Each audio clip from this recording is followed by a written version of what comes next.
अस्सलामुअलैकुम गाइस, आज हम न्यू वीडियो के साथ हाज़िर हैं। आज की हमारी वीडियो सब वीडियो से अहम है, क्योंकि इस वीडियो में आज हम आपको बताएंगे कि चाइना में या किसी भी कंट्री से जब हम माल परचेज़ करते हैं तो वो किस तरह माल बनाते हैं और उनके पास कौन कौन सी मशीनरी होती है, और उसके अलावा गेज कौन सी होती है, और गेज के अलावा ये जो विड्थ होती है इसकी वो कितनी होती है, 1220 में क्या होता है और 1200 में क्या फ़र्क है, 1250 में क्या फ़र्क है, और 030 में क्या फ़र्क है, 035 के माल में क्या फ़र्क है, और उसके अलावा 038 है, इसके अलावा 40 है, 040 है, 50 है, 60 है, 70 है। इस तरह फिर जितनी जी गेज बढ़ती जाएगी उसी तरह।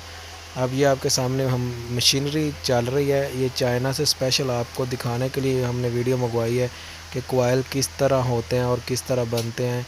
ये जिस तरह आप देख सकते हैं कि कोयल लोहे का जो है गैल्वेनाइज इसको बोला जाता है, ये तैयार हो रहा है और ये इसकी मशीनरी आपके सामने है। इस मशीनरी में ये क्या कर रहा है, ये देखें कोयल जो है उसको फ़ोल्ड कर रहा है। कोयल को फ़ोल्ड करने के बाद इसको इधर से उतारा जाएगा और एक साइड पे रखा जाएगा। अब जो माल हल्का होता है, जो डिश हल्की होती है, वो 030 की होती है। ये साथ साथ स्ट्रिप भी आपको नज़र आ रही है जो इसके ऊपर चढ़ाई जा रही है ताकि ये इसको अच्छी तरह बाइंड करके रखे। और 030 का माल आपको बता रहा था वो बिल्कुल हल्का होता है। 028 का उससे भी हल्का होता है, जिसकी डिश निकलती है तकरीबन 2 किलो 500 ग्राम, 2 किलो 600 ग्राम। इसी तरह 030 के माल से 2 किलो 700 ग्राम। 032 का 33 का माल होता है, उससे 3 किलो की डिश। 35 का माल होता है, उससे 3 किलो की डिश निकलती है। यहाँ से इनकी गेज कंट्रोल की जाती है। ये वो मशीनरी है। और ये देखें, ये दूसरी साइड पे है। इसके अलावा ये जिस्ती माल तैयार कर रहे हैं इस वक्त। ये मशीनरी आपको बड़े गौर से देखें।